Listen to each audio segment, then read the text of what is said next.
Hello all, welcome to TNPSC suspense channel. நாம் இன்னைக்கு இந்த வீடியோவில் ஜென்ரல் ஸ்டடீஸ் பார்க்க போகிறோம். குறிப்பிட்டு இந்த சப்ஜெக்ட் தான் இல்லை, டோட்டலாக நம்ம பார்க்க போகிறோம். ஸோ நான் எக்ஸாமுக்கு 5 days தான் இருக்குது.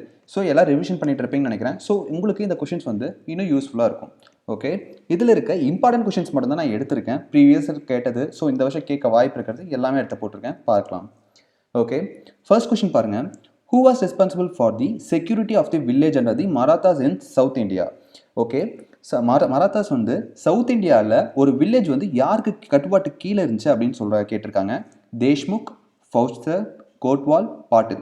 ஸோ அந்த வில்லேஜ் ஹெட்மேனோட பேரை வந்து என்னென்ன அழைப்பாங்க அப்படின்னு கேட்குறாங்க. ஓகே, ஸோ நம்ம டக்குன்னு பார்த்துட்டு போயிடலாம். இதோட ஆன்சர் என்னன்னு பார்த்தீங்கன்னா பாட்டில். ஸோ பாட்டில் நம்ம கேள்விப்பட்டிருப்போம். ஸோ அந்த பாட்டில் அப்படிங்கிற பேரில் தான் வந்து வில்லேஜ் ஹெட்டாக அழைச்சிட்டு இருந்தாங்க சவுத் இந்தியாவில். அடுத்தது பார்த்தீங்கன்னா election commission has become a 3-member body from the year. அதாவது எலெக்ஷன் கமிஷன் வந்து ஃபர்ஸ்ட்டாக கொண்டு வரும்போது சிங்கிள் மெம்பர் பாடியாக தான் இருந்துச்சு. ஆனால் எக்ஸ்ட்ரா 3 எலெக்ஷன் கமிஷனர்ஸ் கொண்டு வந்து ஸோ மொத்தமாக 4 எலெக்ஷன் கமிஷனர்ஸ் அப்படின்னு கொண்டு வந்தாங்க. அதில் ஒருத்தர் மட்டும்தான் சீஃப் எலெக்ஷன் கமிஷனராக இருப்பார்.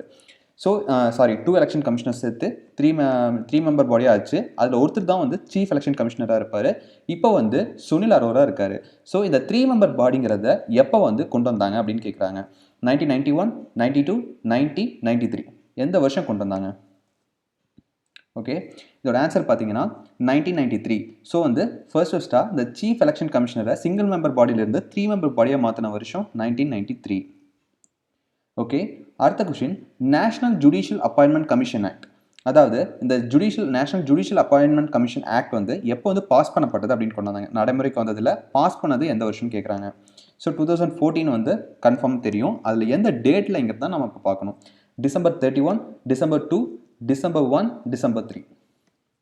ஓகே, இதோட ஆன்சர் பார்த்தீங்கன்னா December 31. ஸோ December 31, 2014 இந்த டேட்டில் தான் வந்து பார்த்தீங்கன்னா national judicial appointment commission act வந்து கொண்டு வந்திருக்காங்க. December 31, 2014. அடுத்தது the governor of state is appointed by. ஒரு ஸ்டேட்டோட கவர்னரை அப்பாயிண்ட் பண்ணுறது யாருன்னு கேட்டிருக்காங்க. ஸோ இது ரொம்பவே ஈஸியான கொஷின் தான். ஆப்ஷன் ஏ, பிரசிடென்ட் தான் கரெக்டானது. ஸோ எல்லாத்துக்கும் தெரியும், ஒரு ஸ்டேட்டோட கவர்னரை வந்து அப்பாயின்மெண்ட் பண்ணுறது பிரசிடென்ட் தான். த cabinet secretariat was created in the year.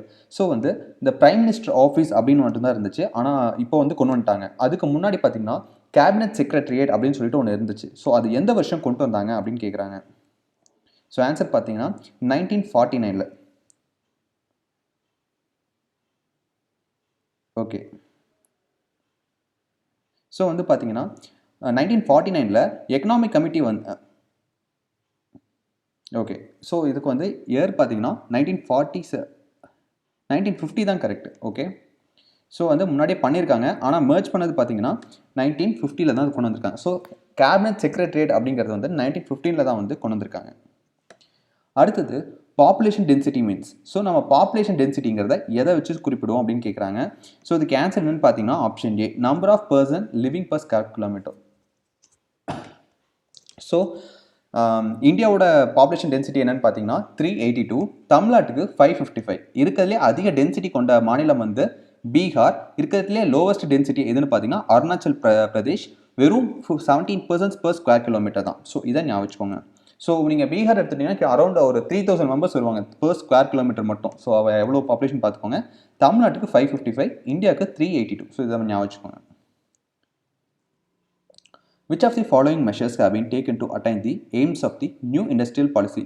So இந்த நியூ இண்டஸ்ட்ரியல் பாலிசி எல்லாத்துக்கும் தெரியும். 1991 எல்பிஜி அப்படின்னு சொல்லிட்டு ஒன்று கொண்டு வந்தாங்க. ஸோ எந்த மெஷர்ஸ்லாம் வந்து அந்த எல்பிஜி மூலியமாக எடுத்தாங்க அப்படின்னு கேட்குறாங்க. தொழில் உரிமம், அயல்நாட்டு முதலீடு, அயல்நாட்டு வாணிப கொள்கை, பொதுத்துறை நிர்வாகம். ஸோ உங்களுக்கு இங்கிலீஷ் அண்ட் தமிழ் ரெண்டுலேயுமே இருக்குது. ஆன்சர் பார்த்து சொல்லுங்கள். ஓகே, சரி, ஓகே, ஆன்சர் பார்த்துடலாம். Option C. So 1, 2 and 4 foreign trade policy கிடையாது. இண்டஸ்ட்ரியல் லைசன்சிங் அதை வந்து கொஞ்சம் வந்து அதாவது அதோட ஃபார்மாலிட்டிஸ் வந்து கொஞ்சம் கம்மி பண்ணிட்டாங்க. யார் வேணாலும் வந்து தொழில் தொடங்கலாம், அவங்களுக்கு லைசன்ஸ் கிடைக்கும் அப்படிங்கிற மாதிரி கொண்டு வந்தாங்க. ஃபாரின் இன்வெஸ்ட்மெண்ட்டுக்கு இருந்த தடைகளை நிறைய தளர்த்திட்டாங்க. Public sector management. ஸோ இந்த 3 இதை வந்து மெஷர்ஸை வந்து கொண்டு வந்தாங்க எல்பிஜிக்காக.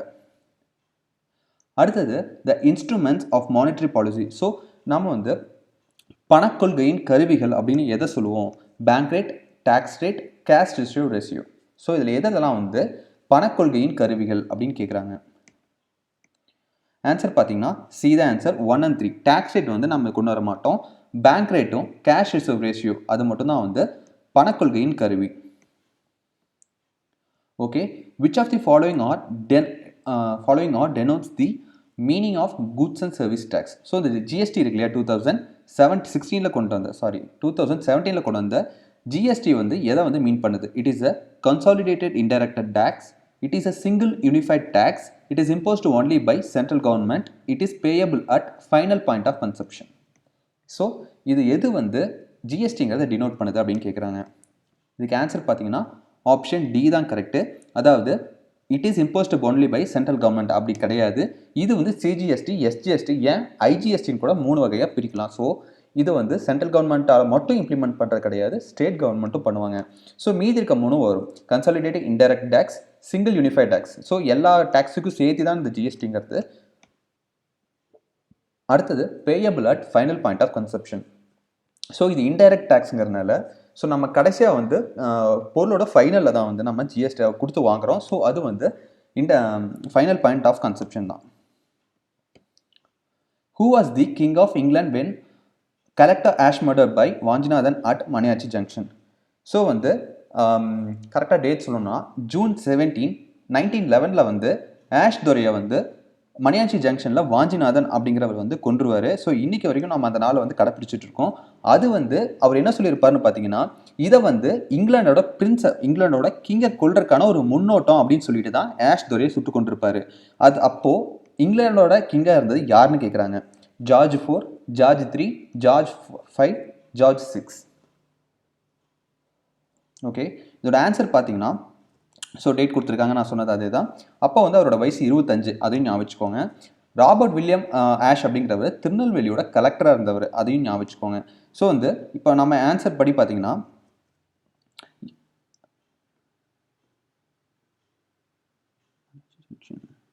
ஓகே, இது ஆன்சர் வந்து கொடுக்கல. ஸோ ஆன்சர் என்னன்னு பார்த்தீங்கன்னா ஜார்ஜ் 5 தான் இருந்திருப்பார் அப்போது. ஸோ ஓகே, நான் போட்டேன் ஆனால் ஆன்சர் இதில் இல்லையாட்டிருக்கு. ஓகே, ஸோ ஞாபகம் வச்சுக்கோங்க ஜார்ஜ் 5 தான் ஆன்சர். இது மட்டும் இல்லை, அதுக்கப்புறம் பார்த்தீங்கன்னா இன்னொரு கொஷின் கேட்பாங்க எப்பவுமே. அது என்னென்னு பார்த்தீங்கன்னா ஜார்ஜ் 6, அதாவது இண்டிபெண்டன்ஸ் கிடைக்கும் போது யார் வந்து எங்களோட கிங்காக இருந்தார் அப்படின்னு கேட்பாங்க. அது வந்து ஜார்ஜ் 6, அது ஞாபகம் வச்சுக்கோங்க. அப்போ வந்து கரன்சிலாம் கூட பார்த்தீங்கன்னா ஜார்ஜ் 6 தான் வந்து கரன்சி நோட்ஸ்லாம் இருந்திருக்கும் இந்தியாவில், அதையும் ஞாபகம் வச்சுக்கோங்க. அடுத்தது பார்த்தீங்கன்னா which one of the following was not written by VOC. So இங்கே வந்து 4 புத்தகங்கள் இருக்குது. அதில் எது விஓசி சிதம்பரம் அவர்களால் எழுதப்படவில்லை அப்படின்னு கேட்குறாங்க. மெய்யறிவு, மெய்யறம், பாடல் திரட்டு, சூரியோதயம். ஸோ மேக்ஸிமம் பார்த்தீங்கன்னா அந்த பாடல் திரட்டு, சூரியோதயம்லாம் உங்களுக்கு தெரியும் யார் எழுதியிருக்காங்கன்ட்டு. ஸோ அவரால் ஓகே நான் சொல்லிட்டேன். ஸோ வந்து அவர் எழுதின என்னென்னு பார்த்தீங்கன்னா மெய்யறம், மெய்யறிவு, ஆந்தாலஜி, ஆட்டோபயோகிராஃபி 1946 அவரோட ஆட்டோபயோகிராஃபி எழுதியிருக்காரு. ஸோ வந்து அவர் எழுதப்படாத வந்து சூரியோதயம் தான் கரெக்டு, பாரதியார் தான். ஸோ அந்த சூரியோதயம் பாரதியார் எழுதியிருந்தாருன்னு பார்த்தோம். அதோட எடிட்டர் யாருன்னு பார்த்தீங்கன்னா நீலகண்ட பிரம்மச்சாரி. ஓகே, அடுத்தது சுபாஷ் studying in school he was influenced by the teaching of. So வந்து சுபாஷ் சந்திர போஸ் ஸ்கூலில் படிச்சுட்டு இருக்கும்போது அவர் யாரோட டீச்சிங்ஸால் இன்ஸ்பயர் ஆனார் அப்படின்னு கேட்டிருக்காங்க. ஸோ இதுவும் மேக்ஸிமம் எல்லாத்துக்கும் தெரிஞ்சிருக்கும். ஆன்சர் என்னன்னு பார்த்தீங்கன்னா விவேகானந்தா. ஸோ விவேகானந்தாவோட டீச்சிங்கால தான் வந்து சுபாஷ் சந்திர போஸ் வந்து ரொம்பவே இன்ஸ்பயராக இருப்பார். ஏன்னா சுபாஷ் சந்திர போஸ் வெஸ்ட் பெங்கால் அந்த சைடு தான், பங்களாதேஷ் சைடு தான். அதே மாதிரி விவேகானந்தாவும் அங்கே தான் பிறந்தார். ஸோ அவரோட டீச்சிங்ஸ் வந்து சின்ன வயசுலேருந்து அவங்க அம்மா வந்து நிறைய சொல்லிக் கொடுப்பாங்கம்மா. ஸோ அதில் வந்து அவர் ரொம்பவே இம்ப்ரெஸ் ஆகிட்டார். பெரியார் சுயமரியாதை இயக்கத்தை எப்போது தொடங்கினார்? Self respect movement. ஸோ இம்பார்ட்டண்டான கொஸ்டின். இது எந்த வருஷம் தொடங்கினார்னு பார்த்தீங்கன்னா 1925. ஸோ 1925 நல்லா பார்த்துக்கோங்க. Where was the 4th district self respect conference held in 1943. So வந்து நிறைய அதாவது ஒவ்வொரு கான்ஃபரன்ஸையும் வந்து நம்ம first, second conference, third conference, fourth conference சொல்லுவோம். அதன்படி 4th செல்ஃப் ரெஸ்பெக்ட் கான்ஃபரன்ஸ் வந்து எங்கே நடந்துச்சு அப்படின்னு கேட்குறாங்க. ஸோ இதுக்கு ஆன்சர் பார்த்தீங்கன்னா சேலம் தான். So second self respect third வந்து ஈரோடில் நடந்திருக்கும். செகண்ட் வந்து திருநெல்வேலின்னு நினைக்கிறேன். ஸோ அதை நல்லா பார்த்துக்கோங்க. ஸோ இதை ஃபர்ஸ்ட் 3 கான்ஃபரன்ஸுக்கு அதை ப்ரிசைட் பண்ணது யாருன்னு கேட்பாங்க. ஸோ பெரியார் வந்து வந்திருப்பாரு, ஆனால் அதை ப்ரிசைட் பண்ணது யாருன்னு கேட்பாரு. அடுத்தது, in which year election the Justice Party secured a majority and formed the ministry for the first time.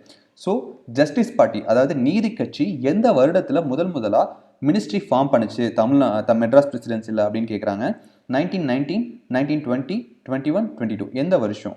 So எல்லாத்துக்கும் தெரிஞ்சிருக்கும். 1920 தான் வந்து ஃபர்ஸ்ட்டாக ஃபார்ம் பண்ணியிருக்கோம். ஆப்ஷன் பி தான் கரெக்டு. அடுத்தது, which English general was defeated by Pulithevar. So தமிழகத்தை சேர்ந்த முதல் சுதந்திர போராட்ட வீரன் கூட நாம் சொல்லலாம் பூலித்தேவர். அவர் வந்து எந்த இங்கிலீஷ் ஜெனரலை வந்து ஃபர்ஸ்ட்டாக டிஃபீட் பண்ணார் அப்படின்னு கேட்டிருக்காங்க. ஸோ இது ஈஸி தான். ஆப்ஷன் ஏ, அதாவது ஜெனரல் அலெக்சாண்டர் ஹெரான். ஸோ நீங்கள் ஜஸ்ட் ஹெரான் அப்படின்னு மட்டும் ஞாபகம் வச்சுக்கோங்க. ஹெரான் அதை வந்து ஃபர்ஸ்ட் டைம் பூலித்தேவர் வந்து டிஃபீட் பண்ணார். ஸோ ஓகே, இது வந்து தமிழ், இது ரொம்ப பொறுமையாக சொல்லணும். ஸோ அதுக்கு டைம் இப்போ இல்லை. அடுத்தது, இன் 1912 who translated Bhagavad Gita into Tamil. So பகவத்கீதையை சான்ஸ்கிரிட் அந்த மொழியில் இருக்கும், அதை வந்து தமிழுக்கு டிரான்ஸ்லேட் பண்ணது யாருன்னு கேட்குறாங்க. ராமலிங்கம், விஓசி, பாரதியார், சுப்பிரமணிய சிவா. ஆப்ஷன் சி, பாரதியார் தான் வந்து பகவத்கீதையை 1912 வந்து டிரான்ஸ்லேட் பண்ணியிருப்பாரு. ஞாபகம் வச்சுக்கோங்க, பகவத்கீதையை டிரான்ஸ்லேட் பண்ணது Bharathiyar 1912. Saint Ramalingar concept of Karunai was based on the concept of idea of peace, help to others, service, the unity of mankind. புனித ராமலிங்கரின் கருணை என்ற கோட்பாடு இதனை அடிப்படையாக கொண்டிருந்தது. ஓகே, இது தெரியும், நம்ம முன்னாடி இருந்து படிச்சுட்டு இருக்கிறது தான். யூனிட்டி ஆஃப் மேன்கைண்ட், அதாவது மனிதம் தான் வந்து கருணை அப்படின்னு வந்து அவர் சொல்லியிருப்பார். When did Unique Identification Authority of India UIDAI established? Year வந்து 2001, 5, 8, 9. எந்த வருஷத்தில் வந்து UIDAI, அதாவது அந்த யூனிக் ஐடென்டிஃபிகேஷன் இப்போ ஆதார் மாதிரி சொல்கிறாங்க இல்லையா, அது எப்போ ஃபஸ்ட்டாக கொண்டு வந்தாங்க அப்படின்னு கேட்குறாங்க. ஆப்ஷன் டி தான் கரெக்டு. 2009 தான் வந்து இந்த யூனிக் ஐடென்டிஃபிகேஷன் வந்து அத்தாரிட்டி ஆஃப் இந்தியா வந்து எஸ்டாப்ளிஷ் பண்ணாங்க. Which one of the following magazine has given 4 awards to Tamil Nadu in 2019? So இது எல்லாத்துக்கும் தெரியும். ஆப்ஷன் சி, இந்தியா டுடே தான் கரெக்டு. ஸோ இந்த option to India today. So அதிகமாக வந்து இப்போ நிறைய அவார்ட்ஸ் கொடுத்துருக்காங்க 2020 கூட. அது என்னென்னு பார்த்துக்கோங்க. India today. ஸோ இதில் என்னென்னு பாருங்கள், best performing big state. So இது உண்மையாலுமே வந்து ரொம்பவே பெருமைப்பட வேண்டிய விஷயம். இந்தியாவில் மிகப்பெரிய மாநிலங்களின் கேட்டகரியில் வந்து பார்த்திங்கன்னா தமிழ்நாட்டுக்கு அவார்ட் கிடச்சிருக்கு overall பர்ஃபார்மன்ஸ்க்கு. How much of gold for Mangalyan of unmarried poor women distributed at present day by Tamil Nadu government? அதாவது மாங்கல்யன்ட்டேன். ஸோ நான் பார்த்துக்கோங்க, மாங்கல்யம். ஸோ தாலிக்கு தங்கம் அப்படிங்கிற ஒரு இது இருக்குது. அதாவது ஏழை பெண்களுக்கான தாலிக்கு தங்கம் அப்படிங்கிற இது ஸ்கீம் இருக்குது. அதில் வந்து பெண்களுக்கு தாலிக்கு எத்தனை கிராம் தங்கம் கொடுக்குறாங்க அப்படின்னு கேட்குறாங்க. ஸோ வந்து இதுக்கு வந்து 8 கிராம் தங்கம். ஸோ முதல்ல 4 கிராம் தங்கமாக இருந்துச்சு, இப்போ 8 கிராம் தங்கமாக வந்து தமிழ்நாடு அரசு வந்து மாற்றிருக்கு. அதை ஞாபகம் வச்சுக்கோங்க. Transplant authority of Tamil Nadu, transplant was created in the year. Okay, இது இயர் பார்த்தீங்கன்னா 2014 தான் இதை எஸ்டாப்ளிஷ் பண்ணியிருக்காங்க. The type of water bodies was the problem of salinity in Tamil Nadu. What type of water bodies has the problem of, அதாவது உப்புத்தன்மை அதிகமாக கொண்டிருக்க பிரச்சனை வந்து தமிழ்நாட்டில் எந்த நீர்நிலைக்கு இருக்குது அப்படின்னு கேட்குறாங்க. River water, canal water, pond water, ground water. Option D, ground water தான் வந்து உப்புத்தன்மை தமிழ்நாட்டில் அதிகம் அப்படின்னு சொல்கிறாங்க. ஓகே, ஸோ நிறையா இருக்குது கொஷின். ஸோ இதோட இந்த இதை முடிச்சுக்கலாம். ஸோ இந்த மாதிரி குயிக் ரிவிஷன் பண்ணிங்கன்னா உங்களுக்கு வந்து ரீகலெக்ட் பண்ணி பார்க்குறதுக்கு கொஞ்சம் ஈஸியாக இருக்கும். Okay, thank you. அடுத்த வீடியோவில் இன்னும் கொஷின்ஸ் எக்ஸ்ட்ரா பார்க்கலாம். இந்த வீடியோ உங்களுக்கு பிடிச்சிருந்துச்சுன்னா டிஎன்பிஎஸ்சி சஸ்பென்ஷனில் சப்ஸ்கிரைப் பண்ணிக்கோங்க. தேங்க்யூ.